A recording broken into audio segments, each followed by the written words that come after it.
நீங்கள் கேட்டுக்கொண்டிருப்பது HelpAge India Thamaraikulam முதியோர் கிராமத்தில் இருந்து ஒலிக்கும் கடல்வாணி, கடலூரின் முதியோர்களுக்கான முதல் கம்யூனிட்டி ரேடியோ. இந்த நிகழ்ச்சி மூத்த குடிமக்கள் தயாரித்து வழங்கும் அனுபவம்.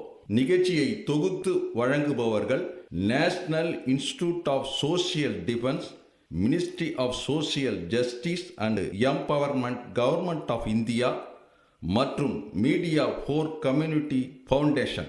நிகழ்ச்சியின் கருத்தாக்கம் national coordinator Thiru doctor R Sridhar, principal coordinator Thiru Alok Varma, project coordinator miss Kausalya, miss Sai Sudha, miss Pooja Murada. மேலும் ஹெல்பேஜ் இந்தியா கடலூர் ப்ராஜெக்ட் தலைவர் திரு வேணுகோபால் ராமலிங்கம், ஹெல்பேஜ் இந்தியா கடலூர் இயக்குனர் டாக்டர் திரு சத்யபாபு மற்றும் Kadalvani radio technical person Thiru Manojkumar.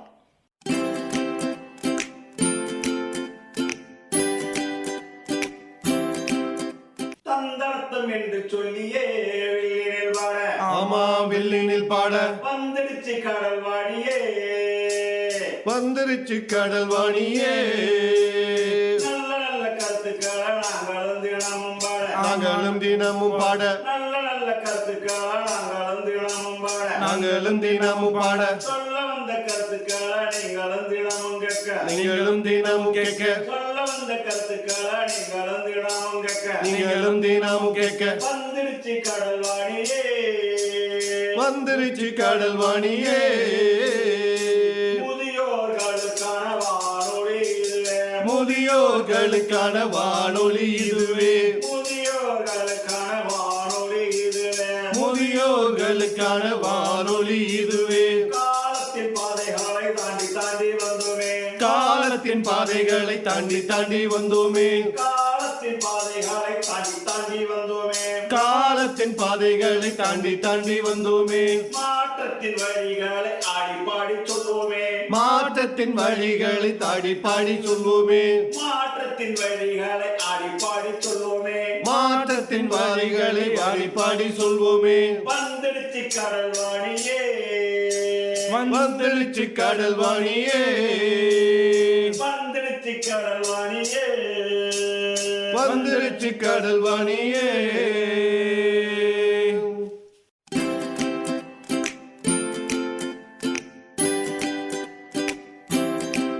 உங்கள் அனைவருக்கும் வணக்கம்.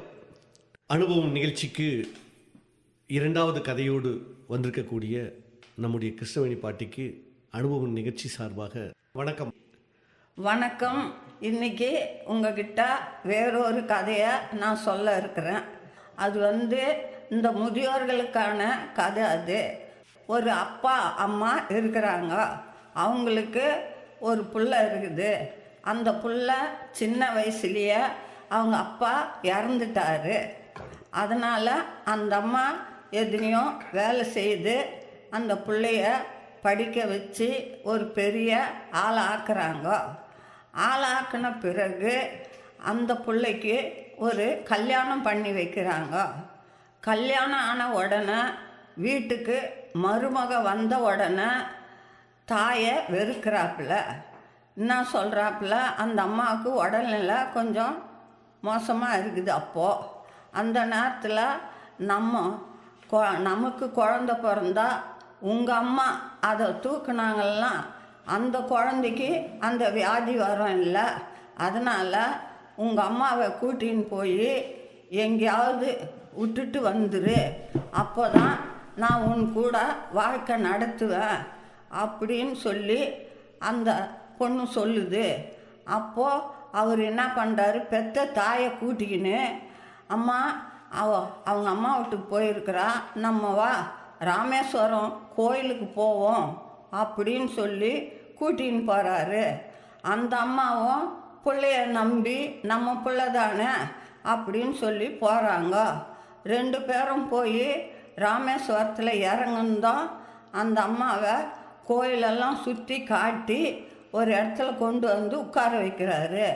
உட்கார வச்சுட்டு உடனே, அம்மா நீ இங்கே இரு, நான் வீட்டுக்கு ஏதாவது பொருளுங்க வாங்கின்னு வரேன், நான் வர வரைக்கும் இங்கே இருன்னு சொல்லிட்டு அந்த புள்ள விட்டுட்டு அம்போன்னு போயிடுச்சு. அப்போ அந்த அம்மா எவ்வளோ கஷ்டப்பட்டிருப்பாங்க, அவங்க மனசு எவ்வளோ வேதனை அடைஞ்சிருக்கும். புள்ள வரோம் வரோம் வரோம் அப்படின்ற ஒரு நிலையில் பொழுது சாஞ்சு போகுது. அப்போது அங்கே இருந்த போலீஸ்காரங்க அந்த அம்மாவை கேட்குறாங்க, அம்மா இந்நேரம் வரைக்கும் இங்கே இருக்கிறிய, பொழுது போகுது அப்படின்னும் பொழுது, இல்லை என் பிள்ளை இங்கே இருன்னு சொல்லி சொன்னான்ப்பா, வருவான் அப்படின்றாங்க. அப்போது இருட்டுற நேரத்தில் இன்னமா உன் பிள்ளை வருவான் வருவான்ற ஏதாவது அத்தாட்சி இருக்கா சொல்லு, ஃபோன் நம்பர் இருந்தால் நான் ஃபோன் பண்ணி கூப்பிடுறேன்னும் பொழுது ஒரு சீட்டை கொடுக்குறாங்க அந்த அம்மா.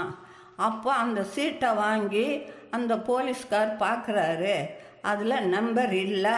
ஏதோ ஒன்று கிறுக்கி கொடுத்துட்டு அவன் பாட்டுன்னு போயிட்டான். அவர் அவங்க பொண்டாட்டி அவங்க குடும்பத்தோடு இருக்கணும்ன்ட்டு அம்மாவை தாயை தனியாக தவிக்க விட்டு போயிட்டாப்புல. நாளைக்கு அதே நிலமை அவருக்கும் வராதுன்ற என்ன நிச்சயம்? அதுக்கப்புறம் அவங்க அந்த போலீஸ்காரங்க உன்னை நான் ஒரு முதியோர் இடத்துல கொண்டு போய் தங்கிறதுக்கு ஏற்பாடு பண்ணுறமான்னு சொல்லும் பொழுது அவங்க கையிலையும் பணம் கிடையாது.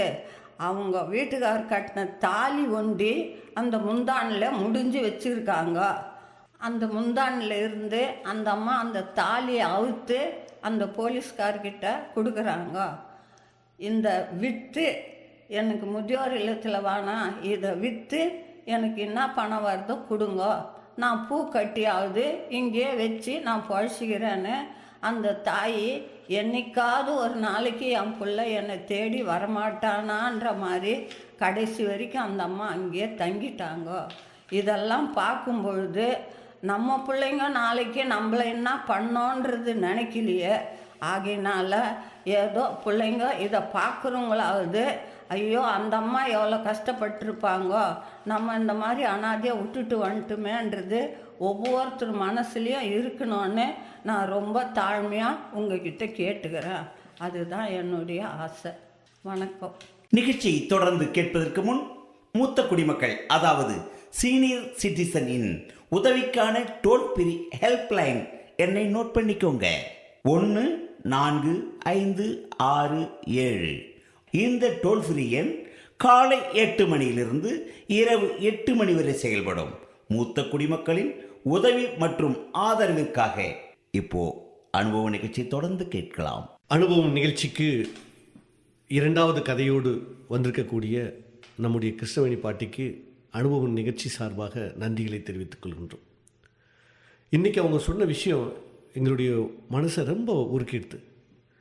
இப்படியும் மகள்கள் இருப்பாங்களா அப்படின்பதை புரிந்து கொள்ள முடியவில்லை. ஆனால் இது உண்மையான நிகழ்ச்சி என்பதை நாங்கள் அவர் சொல்ல சொல்ல கண்ணீரோடு கேட்டுக்கொண்டிருந்தோம். அந்த நிகழ்ச்சி நடக்கக்கூடாது, பட் நடந்துவிட்டால் அப்படி இருக்கக்கூடிய பாட்டி தாத்தாக்களுக்கு ஆதரவோடு அனைவரைப்போடும் கடைசி வரைக்கும் நல்ல முதியோர் இல்லங்கள், நல்ல உள்ளங்கள் அவர்களை பார்க்க வேண்டும் என்பது என்னுடைய தாழ்மையான வேண்டுகோள். இதுபோன்று குழந்தைகள் இருக்கக்கூடாது, மாற்றம் மாற வேண்டும் என்பது எங்களுடைய தாழ்மையான வேண்டுகோள். அனுபவம் நிகழ்ச்சி சார்பாக உங்கள் அனைவருக்குமே எங்களது மனமார்ந்த நன்றிகளை தெரிவித்துக் கொள்கின்றோம்.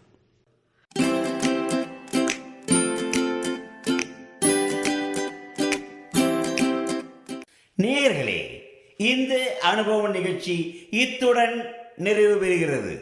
உங்களிடமிருந்து விடைபெறுவதற்கு முன் மூத்த குடிமக்களின் அதாவது சீனியர் சிட்டிசனின் உதவிக்கான டோல் ஃப்ரீ ஹெல்ப்லைன் எண்ணை உங்களுக்கு ஞாபகப்படுத்துகின்றேன். 145667. இந்த டோல் ஃப்ரீ எண் காலை 8 மணியிலிருந்து இரவு 8 மணி வரை செயல்படும். மீண்டும் அடுத்த அனுபவ நிகழ்ச்சியில் சந்திப்போம். நன்றி, வணக்கம்.